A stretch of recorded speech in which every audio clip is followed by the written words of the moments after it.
Bonjour à tous et à chacun, que le nom de l'Éternel soit béni, que le nom du Seigneur Jésus soit loué et adoré.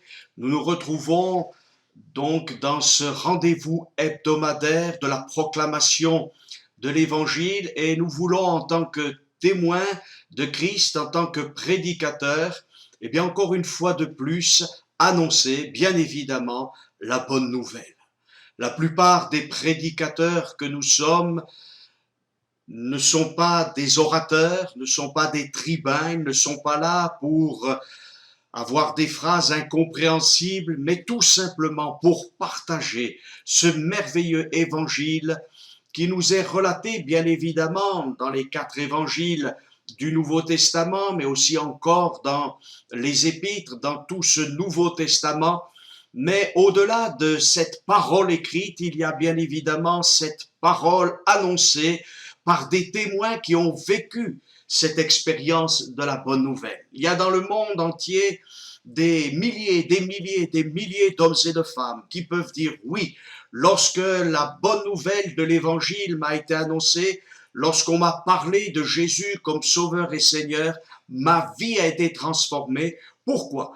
Parce que j'ai fait une expérience personnelle avec Jésus-Christ. Je n'ai pas adhéré à une religion, je n'ai pas adhéré à une spiritualité, je n'ai pas simplement rencontré des gens sympathiques, quoique, mais j'ai fait une expérience avec un Dieu vivant, avec un sauveur personnel, auquel j'ai donné ma vie et qui a changé les tenants et les aboutissants de celle-ci. Aussi, encore aujourd'hui, nous voulons en quelques mots annoncer ce merveilleux évangile, évangile éternel, évangile de Dieu, évangile signifiant bien évidemment la bonne nouvelle. Il y a tellement de mauvaises nouvelles, même s'il y a quelques-unes qui sont bonnes, mais il y a tellement de mauvaises nouvelles. Et l'évangile n'est pas une bonne nouvelle, mais il est la bonne nouvelle de Dieu, la bonne nouvelle de ce Dieu éternel qui tient les temps et les circonstances, qui est le Dieu vivant. Et parce qu'il est le Dieu vivant, alors il communique la vie. J'aimerais pendant quelques instants citer quelques textes qui sont dans l'évangile de Jean au chapitre 10 et qui concernent le plus grand conducteur charismatique qu'il n'y ait jamais eu. Il y a dans notre société beaucoup de gens dont on dit ils ont du charisme.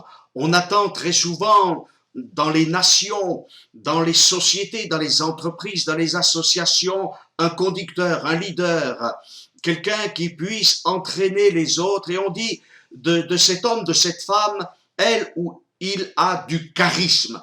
Et bien évidemment, le charisme qui est entendu dans notre société est bien différent du charisme dont il est question dans les Saintes Écritures. Lorsqu'il est question de charisme dans la Bible, dans la parole de Dieu, c'est un don de grâce, une grâce particulière qui est accordée à un homme, à une femme, pour une mission bénie, pour une mission divine. Mais il y a quelqu'un d'exceptionnel qui est le grand conducteur charismatique qui est à nul autre semblable et qui s'appelle Jésus, le Fils de Dieu, mais aussi le Fils de l'homme.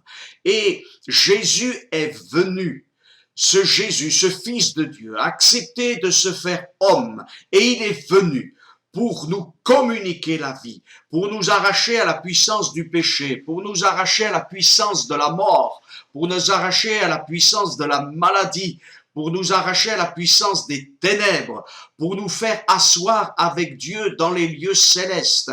Et c'est là le privilège du croyant. Bien sûr, peut-être quelques-uns me diront, c'est une vieille histoire, c'est quelque chose qui est dépassé. Alors, j'aimerais dire à ces amis, c'est curieux parce qu'il y a aussi de vieilles choses qui semblent ne pas être dépassées, mais qui n'apportent toujours rien à notre société. Et force est de constater qu'aujourd'hui, de très vieilles choses, des choses anciennes ont été comme relookées, remasterisées, comme on dit aujourd'hui, et qui pourtant n'apporte rien si ce n'est déception, découragement.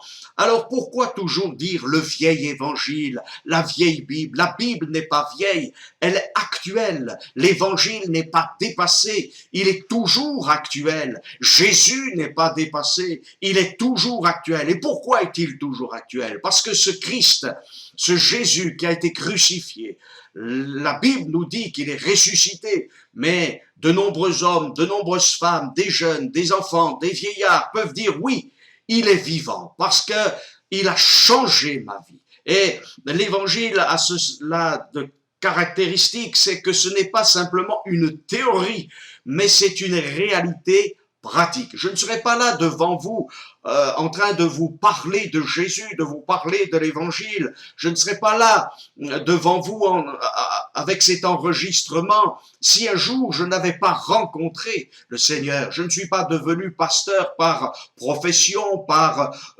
vocation intellectuelle, mais parce que un jour j'ai rencontré ce sauveur merveilleux qui m'a sauvé, qui m'a guéri, qui m'a délivré, qui m'a consolé. Au-delà de faire partie d'une famille chrétienne, oui, mes parents étaient chrétiens et mes grands-parents également. Mais comme a dit quelqu'un, on ne naît pas chrétien, on le devient. Et on le devient par cette rencontre avec le Christ ressuscité, avec ce Christ qui a été certes crucifié, qui est mort, mais qui est ressuscité. Et c'est le véritable conducteur charismatique. Il a tous les dons, toutes les qualités pour nous encourager, pour nous toucher, pour nous visiter et pour nous faire du bien. Et ce conducteur charismatique, il est appelé dans les évangiles le bon berger. Autrefois, un berger, c'était dans la pensée religieuse et politique le dirigeant. De la même façon que un berger conduit ses brebis, eh bien, le pharaon, les grands rois étaient des bergers des peuples.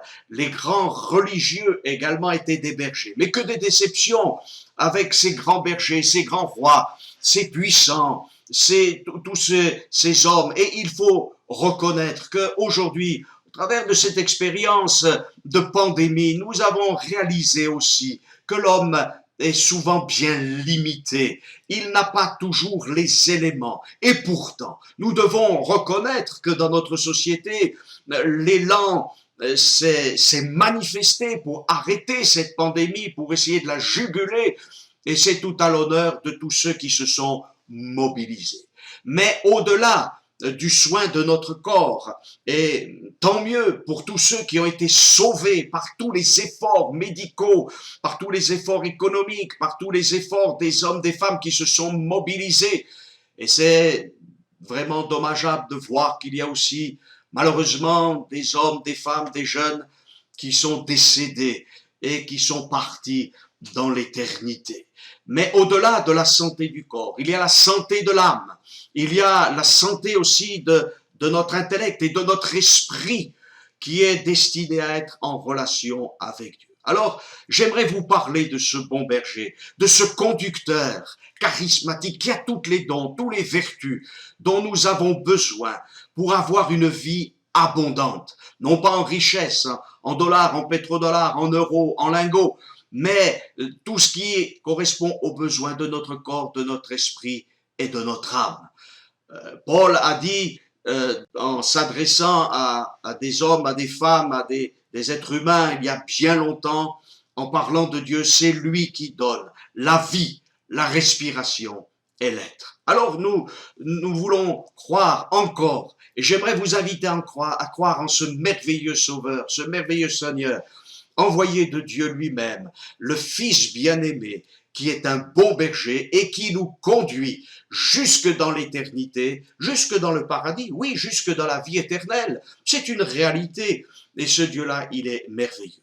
Jésus dira ceci dans Jean chapitre 10 et verset 10. Très facile à retenir. Jean chapitre 10 et verset 10. Il dira, le voleur ne vient que pour dérober, égorger et détruire. Moi, Jésus, je suis venu afin que les brebis aient la vie et qu'elle l'ait en abondance. J'aime particulièrement ce verset qui au départ commence par des choses terribles. Quelqu'un qui est un voleur, qui vient pour dérober, égorger, détruire. Mais ensuite, la fin de ce verset est merveilleux. Et finalement, l'évangile, c'est cela. On commence à parler des choses difficiles, on commence à parler des choses qui inquiètent. Et dans notre société, il y a le malheur, il y a la détresse, il y a le terrorisme, il y a la guerre, il y a la maladie. Et on a l'impression que, venant un peu de partout et de nulle part, des choses, des individus, eh bien, viennent pour dérober, égorger et détruire, et dérober la paix, égorger, même si ce n'est pas toujours physique, mais moral, mental, psychologique, voire même intellectuel. Les gens ne savent plus quel philosophe a raison, quel sage a raison, quel religieux a raison, quel politique a raison. Alors on est là et on a l'impression d'être comme parfois des brebis à l'abattoir, comme des animaux qui finalement, même s'ils sont épargnés pour un temps, sont comme tondus, sont comme exploités. Et puis il n'y a pas beaucoup d'espoir. Alors il y a les révoltes, il y a les rébellions, il y a les contestations. Et tout cela a une part de vérité, une part parfois d'efficacité, mais bien limitée dans le temps et même dans l'espace. Mais Jésus dit, voilà, moi, Jésus, je suis venu afin que les brebis que nous sommes aient la vie et qu'elle l'ait en abondance. Ça, c'est extraordinaire. Il est venu, mais il est venu d'où? Il est venu d'un endroit où il y avait la paix, où il y avait la joie, où il y avait la gloire. Il est venu, Jésus, ce Fils de Dieu, d'un endroit où tout est parfait, du ciel, de la présence du Père, non pas du cosmos. On est dans une société qui s'intéresse beaucoup au cosmos, à l'espace matériel, c'est une chose. Mais il y a un endroit spirituel. C'est peut-être un peu difficile à comprendre, mais nous en saisissons néanmoins la réalité. Un endroit où Dieu règne, un endroit où tout est parfait, l'endroit de toute origine, là où Dieu règne, et c'est là que le Fils de Dieu est venu. Le Fils de Dieu servi par les anges, équivalent en gloire au Père, mais la Bible nous dit qu'il a accepté de faire la volonté du Père, et il dira, je viens pour faire, ô Dieu, ta volonté. Oui, il n'a pas regardé, nous dit la parole de Dieu, comme une proie arrachée que de rester l'égal de Dieu. Il est Dieu, oui, comme le Saint-Esprit est Dieu. Le Père, le Fils et le Saint-Esprit, eh bien, sont de nature divine. Mais ce Fils a voulu, parce que Dieu aimait l'humanité.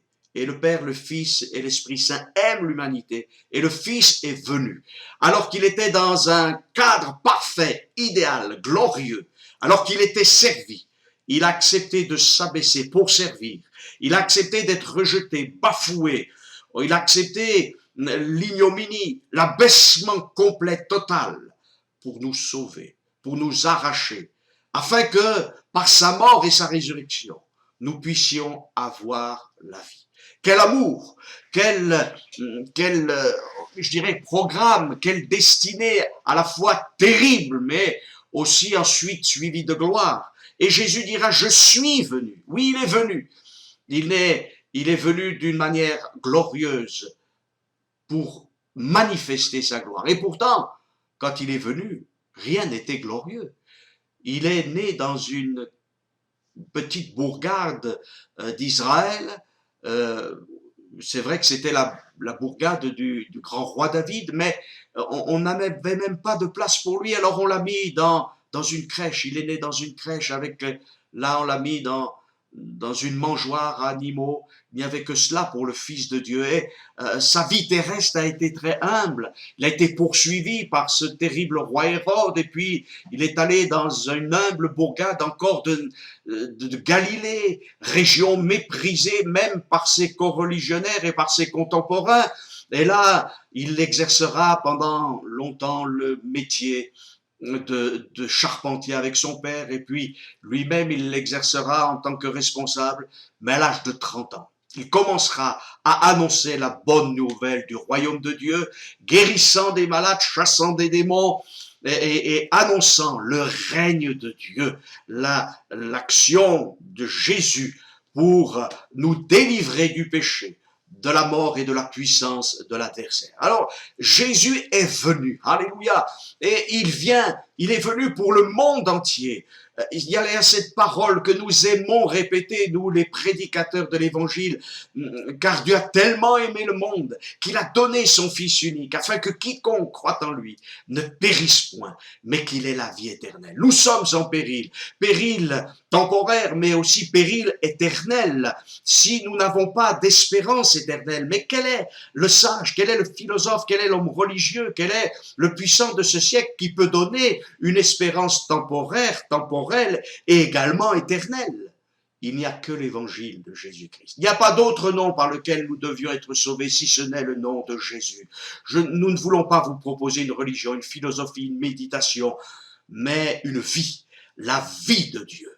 Et Christ dira, Paul est ma vie, il est la vie. Voulez-vous que ce Sauveur devienne bien la source de votre vie, mais aussi votre vie? C'est ce à quoi je vous encourage, je vous exhorte encore aujourd'hui. Jésus dit, moi, Jésus, je suis venu afin que les brebis aient la vie et qu'elle l'ait en abondance. Nous le savons, une brebis ne peut pas vivre sans berger, sans pâturage, sans eau. Elle a besoin de protection, elle a besoin de soins, et sans faire tout un développement sur la vie des brebis, nous le savons. Qui n'a jamais vu un reportage sur les brebis dans notre pays de France ou peut-être ailleurs, avec ces bergers qui mènent une vie très particulière? On ne devient pas berger par ambition, pour être connu. La plupart des bergers ne sont pas connus, mais les bergers sont connus de leurs brebis et les brebis connaissent leur berger. Donc il y a là une relation extraordinaire. On devient berger avec une vocation particulière. Il faut aimer ce métier. Et Jésus nous a aimés, le Père nous a aimés, et l'Esprit Saint a accompagné Jésus pour son mandat, pour sa mission. Jésus dit, je connais mes brebis et elles me connaissent. Jésus te connaît, Jésus nous connaît. Mais est-ce que toi, tu connais le bon berger? Est-ce que tu connais Jésus? On connaît le Jésus historique. Les gens disent, oui, Jésus, je connais parce que on nous en a vaguement peut-être parlé à l'école, dans un catéchisme, peut-être même dans un colloque où il était question de Jésus, parce qu'on l'a comparé à certaines religions, à certaines philosophies. Alors, on connaît Jésus comme cela, selon la chair, comme dira Paul, c'est-à-dire selon ce que l'on peut ressentir avec des émotions. Peut-être a-t-on entendu même un chant sur Jésus, le Alléluia de Handel, etc. Mais ce n'est pas cela, connaître Jésus. Connaître Jésus, c'est le connaître d'une manière personnelle, d'une manière intime. Et le désir de Dieu, c'est que vous puissiez connaître le Seigneur. Jésus dira, comme le Père me connaît, comme je connais le Père, je donne ma vie pour mes brebis. Jésus est venu pour donner sa vie. Vous savez que on parle encore aujourd'hui de savoir qui a crucifié et qui a mis à mort Jésus. Bien sûr, la mise à mort physique de Jésus a été exécutée par les Romains, elle a été désirée par une foule, conduite par, bien sûr, des dirigeants religieux juifs. Alors, bien évidemment, on cherche à trouver un coupable, un bouc émissaire pour dire, mais qui a tué Jésus? Bien sûr, il y a eu la condamnation de Jésus. Mais si Jésus est mort, il aurait pu échapper à la mort, il aurait pu d'un seul coup, eh bien, repousser les adversaires de sa propre nation, les Juifs, et les adversaires occupant sa nation, son pays, les Romains. Et on pourrait discuter pendant très longtemps, mais Jésus dira, je donne ma vie pour mes brebis. Jésus aurait pu ne pas être crucifié, mais les nations comme Israël ont participé à la mort de Jésus. Mais en fait, le monde entier est responsable de la mort de Jésus. Parce que c'est à cause de nos péchés que Christ est mort. Nous avons tous crucifié Christ, même si nous n'étions pas là il y a 2000 ans, même ceux qui ont précédé le Christ. Christ est mort à cause de nos péchés, pour nos péchés. Et il a pris sur lui nos péchés. Et il est mort. Oui, la croix de Jésus, c'est une offrande. Christ s'est offert Alors, nous avons toujours tendance à reporter sur les autres la mort de Jésus. Mais ce qui est extraordinaire, c'est le jour où personnellement, j'ai réalisé que Christ était mort pour mon péché et que j'étais finalement l'auteur de sa mort. C'est à cause de moi qu'il était allé jusqu'à la croix et qu'il avait accepté d'être cloué par les Romains, accusé par les uns ou par les autres, par ceux de sa nation, mais qu'importe. Ce qui est important, c'est de savoir que s'il est mort, c'est pour chacun d'entre nous. Et ce n'est pas lui le coupable, mais c'est moi le coupable, c'est toi le coupable. Nous sommes coupables de nous être révoltés contre Dieu, contre sa loi, contre sa grâce, contre ses bontés, contre sa fidélité. Mais il nous a tellement aimés qu'il a pris à sa charge notre condamnation pour que nous ne soyons pas condamnés pour l'éternité. Gloire à son nom. Alors, le bon berger, pardon, le pasteur, le berger vient pour soigner ses brebis. Et Jésus, c'est le grand berger, c'est le grand pasteur, c'est celui qui est parfait. Tous ceux qui sont avant lui ou après lui sont remplis d'imperfections, et même certains sont des faux bergers. Mais le vrai berger, le bon berger, le grand conducteur charismatique, c'est Christ. Et il prend soin du corps, de l'âme et de l'esprit. C'est formidable d'avoir vu des milliers de gens, les soignants, se mobiliser pour cette pandémie. Et nous sommes reconnaissants à tous ceux qui se sont mobilisés. Le personnel soignant est très divers. Et pour pouvoir soigner les gens, il faut non seulement des lieux, du matériel, mais bien sûr des hommes, des médicaments, toutes sortes d'appareils aujourd'hui. Alors, il y a eu une mobilisation, et cette mobilisation, elle continue. Et nous sommes reconnaissants à tous ceux qui se sont mobilisés, de ceux qui nettoient les locaux des hôpitaux, de ceux qui entretiennent les locaux des hôpitaux, des cliniques, les techniciens, tous ceux qui travaillent pour le bâtiment, ceux qui nettoient, ceux qui assistent les soignants, les infirmières, les médecins, les chirurgiens, tous ceux qui se mobilisent et parfois dont on ne voit même pas les fonctions administratives, tout ce corps de soignants, médical, technique. Parfois, nous ne voyons même pas ceux qui travaillent dans le secret. Mais ils sont là, jour et nuit. Ceux qui interviennent rapidement, urgentistes, ceux qui sont là pour soigner dans le temps, etc. Et ils se sont mobilisés.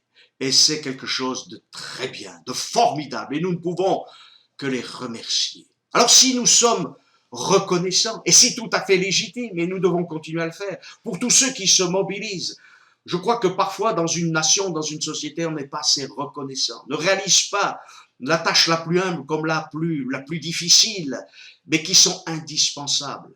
Comment un bloc opératoire peut-il être un bon bloc opératoire s'il n'y a pas un nettoyage quotidien, même peut-être plus que quotidien, et c'est un travail ingrat. Et s'il n'y a pas aussi ce chirurgien, ces gens compétents avec leur savoir pour intervenir, il faut tous. Chacun est utile. Et c'est comme souvent les plus grands médecins, les plus grands chirurgiens le disent, il faut toute une équipe. C'est avec une équipe. Et c'est avec une équipe qu'on gagne souvent. Mais il y a quelque chose où toute une équipe ne suffira pas. C'est pour le salut de notre âme. Et ni un groupe de religion, ni un groupe de religieux, de philosophes, de politiciens, d'intellectuels, de savants, de scientifiques ne peuvent pas nous sauver et nous arracher de la puissance de la mort et du péché. Mais le Fils de Dieu est venu. Amen. Et lui, tout seul, mais avec le secours du Saint-Esprit, alléluia, et aussi le mandat du Père, le Père, le Fils et le Saint-Esprit ont agi pour le salut de l'homme. Mais Jésus est venu, abandonné de tous, rejeté par tous, méprisé par tous, bafoué par tous. Et encore aujourd'hui, on se moque tellement de Jésus. C'est la personne, entre guillemets, religieuse, dont on se moque le plus. Mais c'est celui, pourtant, qui est efficace pour changer notre vie. Et il y a une caractéristique dans la vie de Jésus, c'est que il va aller de lieu en lieu, guérissant et bénissant tous ceux qui ont besoin d'être guéris. Et encore aujourd'hui, Jésus guérit. Jésus m'a guéri. Il y a de nombreux témoignages de guérison dans nos communautés, dans les églises, des hommes, des femmes qui peuvent dire oui, Jésus m'a guéri. Non pas de petites choses, mais de choses graves. Dans ma famille, des hommes, des femmes ont été guéris de cancer, tuberculose, etc. C'est une réalité parce que l'évangile est aussi confirmé par des miracles. Et Jésus dira, voici les miracles qui accompagneront ceux qui auront cru. En mon nom, ils imposeront les mains aux malades et les malades seront guéris. Que ce soit par l'imposition des mains ou pas, Jésus guérit. Et il peut guérir. Et toi, ami, si tu es malade, eh bien Jésus peut te guérir. Jésus peut te délivrer. Alors crois en lui. Attends-toi à lui. Même si l'adversaire te dit peut-être non, ce n'est pas possible. Si, c'est possible. Il le faisait hier, il le fait encore aujourd'hui, il le fera jusqu'à son grand et glorieux retour. Oui, Jésus-Christ est le même hier, aujourd'hui et pour l'éternité. Alléluia. Oui, c'est une réalité. C'est ça le message de l'évangile. Et plus je vais, plus je me dis, il faut que nous continuions à annoncer ce message d'un Jésus qui guérit le corps, mais aussi qui prend soin de l'âme. Les médecins sont limités, ils font des exploits, des prouesses, et tant mieux pour ces prouesses, tant mieux pour ces exploits. Mais quand il n'y a plus de possibilités, et même avant ces possibilités, eh bien Jésus est capable de guérir. Alors confie-toi en ce Sauveur. Nous ne sommes pas contre la science médicale, bien évidemment. Et nous bénissons le Seigneur pour tous les efforts que font les médecins, les chirurgiens, tout le personnel soignant, je viens d'en parler. Mais le Seigneur est aussi capable de se manifester. Alors nous le bénissons. Mais il y a aussi celui qui guérit l'âme. Et dans cette société difficile, où il y a tellement de pression, où il y a tellement d'oppression, où il y a tellement de découragement, avec le chômage, avec les difficultés familiales, avec bien des choses qui se passent, eh bien il y a besoin aussi du berger, du médecin de l'âme, de celui qui va nous apporter à la paix. L'Écriture nous dit dans l'Épître aux Colossiens que Jésus a fait la paix par le sang de la croix. Et c'est important. Ton âme est destinée à l'éternité dans la paix, dans la joie, dans la félicité éternelle. Et Jésus est venu pour sauver notre âme. Il y a un SOS, oui, sauver nos âmes. Et ce SOS, c'est celui du prédicateur de l'évangile, du témoin de l'évangile qui dit oui, tu peux être sauvé. Envoie un SOS à Jésus-Christ. Et dans notre société, on est là aussi pour prendre soin de l'âme. Là, on est déjà plus limité. Alors, il y a beaucoup de psychologues, de psychiatres, de psys, et je ne suis pas là pour dénigrer, mais simplement pour dire qu'il y a une grande limite dans le soin de l'âme.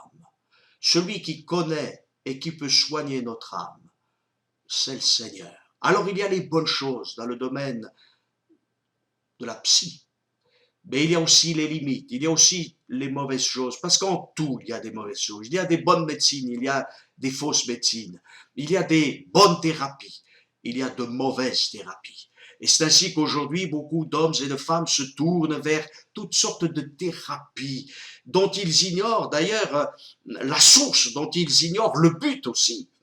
Et on parle beaucoup aujourd'hui de méditation, de relaxation, de faire le vide. Mes chers amis, ne faites pas le vide, mais laissez-vous remplir de paix et de joie par Christ. La méditation, la vraie réflexion, elle se fait avec le Dieu vivant et vrai. Elle ne se fait pas avec des sciences occultes ou ésotériques. C'est étonnant de voir que de vieilles sources qui n'ont jamais rien apporté à l'humanité, d'occultisme, d'ésotérisme sont remises à la mode. Et l'Écriture, bien sûr, non seulement condamne ces choses, mais ces choses n'ont jamais rien apporté à l'homme. Alors, ce sont des choses qui sont, comme je le disais tout à l'heure, remasterisées, relookées, mais qui sont dangereuses. Oui, Dieu veut que nous soyons détendus, au bon sens du terme. Dieu ne veut pas que nous soyons des gens agités, Mais la véritable paix ne se trouvera pas dans un traité de paix entre deux nations, elle ne se trouvera pas dans un contrat civil, mais elle se trouvera lorsque l'homme ou la femme sera réconcilié avec Dieu. Ce qui nous empêche de connaître la véritable paix, c'est le péché qui demeure en nous. C'est cette révolte contre Dieu, contre notre prochain, contre la loi divine. Vous savez, il y a un texte merveilleux qui nous dit « Tu aimeras le Seigneur ton Dieu et ton prochain comme toi-même ». Alors dans notre société, on veut s'aimer les uns les autres, même comme on n'arrive plus à s'aimer les uns les autres, alors on dit on va s'aider les uns les autres. Oui, on va avoir, alors il faut de la solidarité, mais la solidarité sans le véritable amour du prochain et sans un absolu divin, ce n'est qu'illusion, ce n'est que rêve qui finira au cauchemar. Nous avons besoin d'un Dieu puissant. Et ce Dieu, c'est le Dieu de la Bible, c'est le Dieu de Jésus-Christ, c'est le Dieu fidèle et bon. Il a apporté la paix à mon âme, il m'a consolé de deuil, de toutes sortes de temps difficiles. Oui, ce Jésus est vivant, et il est vivant pour toi. Alors ne cherche pas dans une pseudo-méditation, une pseudo-relaxation, et là on pourrait décliner toutes sortes de spiritualités dangereuses et inefficaces. Mais lorsqu'un homme, une femme s'approche de Dieu, demande pardon au Seigneur pour ses péchés, en disant je suis coupable, mais je sais que tu as payé pour le coupable ou la coupable que je suis, alors je te demande pardon et je veux vivre avec toi une nouvelle vie. Alors, après un temps de tristesse, parce que exprimer ces choses, c'est douloureux, c'est difficile devant le Dieu qui vivant et vrai. Ce n'est pas devant un prêtre, un pasteur ou je ne sais pas quel responsable religieux qu'il faut dire ces choses, mais le dire maintenant. Dis-le maintenant, mon ami. Confesse ton péché, confesse ta misère, tes lacunes, tes omissions, tes problèmes, tes difficultés. Dis tout à Jésus, tes souffrances, tout ce que tu as subi aussi de la part des autres, parce qu'il y a notre péché, mais il y a aussi le péché des autres qui nous a fait un mal terrible. Alors on vient vers le Christ, on lui dit « Seigneur, secours-moi, j'ai besoin de la paix de l'âme. Viens, purifie mon péché par ton précieux sang. Le sang de Jésus a coulé à la croix du Calvaire pour que nous ayons la paix. Oui, c'est à la croix du Calvaire que tout a été accompli. Le Seigneur Jésus a fait la paix par le sang de sa croix, non pas par le sang de notre croix. Jésus nous invite à le suivre. Il y aura certes des difficultés, des combats, mais là, sa paix souveraine sera avec lui. Jésus est venu afin que ses brebis aient la vie et qu'elle l'ait en abondance. Et l'abondance de la paix, c'est extraordinaire. Et quand il y a la paix, il y a aussi la joie. Cette joie que les hommes et les femmes cherchent, mais qui ne se trouve pas dans les boîtes de nuit, qui ne se retrouve pas dans les théâtres, dans les cinémas, ni même dans les lieux religieux. Les gens qui pensent qu'il faudrait venir à un office religieux, et on pense qu'avec un office religieux, parce qu'il y aura de la louange, ou peut-être même un sermon encourageant, alors on va trouver la joie. Non, on ne la trouvera pas dans un sermon, on ne la trouvera pas dans une musique ancienne, traditionnelle ou novatrice. On la trouvera auprès du Fils de Dieu. Alors si on est auprès du Fils de Dieu, alors notre parole sera différente. Et on n'écoutera pas des chants, mais on chantera et on dira des merveilles de Dieu. C'est ce que Dieu veut que nous connaissions. Mes brebis entendent ma voix, dit Jésus, je les connais et elles me suivent. Voulez-vous suivre le bon berger, ce grand conducteur charismatique? Mais si Jésus prend soin du corps, s'il prend soin de l'âme, il prend soin aussi de notre esprit. Il faut reconnaître que dans notre intellect, dans nos raisonnements, on se dit, mais où est la vérité? Qui est la vérité? Pilate a dit, et c'est terrible, qu'est-ce que la vérité? Ah, notre monde, qui a hérité de la philosophie grecque, des sages parfois de l'Orient, pose toutes sortes de questions. Mais Jésus posait des questions. Mais Jésus est la réponse. Et on peut se poser toutes sortes de questions. Il y a des questions dont nous n'aurons jamais la réponse ici-bas. Mais il y a des questions fondamentales dont nous avons les réponses. Et c'est vrai que nous n'avons pas, nous les croyants, les chrétiens, la réponse à tout. Mais nous savons que Jésus est la réponse pour le monde d'aujourd'hui. Et si tu cherches la vérité absolue, eh bien tu vas la rencontrer. Voilà, nous connaissons celui qui est la vérité. Nous ne pouvons pas exposer toute la vérité dans son ensemble. Mais Jésus est le chemin, il est la vérité et il est la vie. Alors il faut commencer par ce chemin qui est étroit. Et voilà, c'est pas un chemin où on patifole, ce n'est pas un chemin où on est là dans l'exagération. C'est un chemin où aussi il y a des épreuves. Mais quelle différence quand un homme, une femme a un berger qui va prendre soin de ses brebis. Un berger regarde en permanence ses brebis pour voir s'il n'y a pas une brebis qui a une maladie, qui est poursuivie par un prédateur, qui a mal quelque part, a une patte qui est boiteuse, etc. Et vous savez, beaucoup de gens se lèvent en ce moment en disant, nous avons la solution, venez dans notre communauté, venez dans notre parti, venez dans notre société, tel et tel philosophe. Et les gens se lèvent. Voilà, les gens se lèvent et disent, suivez-moi. Mais suivez le bon berger, parce que lui, ce bon berger, ce n'est pas un homme ordinaire, mais il est aussi le Fils de Dieu.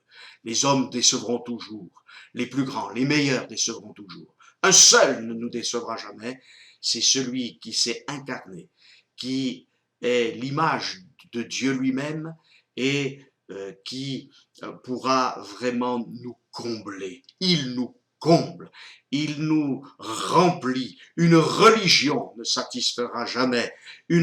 Souvent les religions sont remplies de superstitions, de traditions d'hommes. Et encore une fois de plus, je ne veux pas vous proposer des superstitions. Le monde est rempli de superstitions. Les footballeurs ont leurs superstitions. Même les gens qui se disent agnostiques ou même sans Dieu ont leurs superstitions. Mais la superstition, elle est destructrice, l'ésotérisme. Les gens cherchent quelque part. Alors on se pose la question s'il n'y a pas la vie ailleurs sur la terre, etc. Mes chers amis, n'allons pas chercher dans l'espace quelqu'un, mais de son trône, Dieu a envoyé son Fils et il est venu afin que ses brebis aient la vie en abondance. Alors, il y a l'horoscope, il y a les diseuses de bonne aventure, il y a les futurologues, il y a ceux qui pensent qu'il faut un équilibre géopolitique, etc. Tout ça, c'est une chose, mais ça ne résout pas le problème de tout un chacun. Et les grandes envolées des nations, des puissants, c'est une chose. Il y a des choses dont il faut s'occuper, l'économie, etc. Mais ce qui est fondamental, c'est ta vie, ami. Et toutes les grandes structures sont importantes, nécessaires.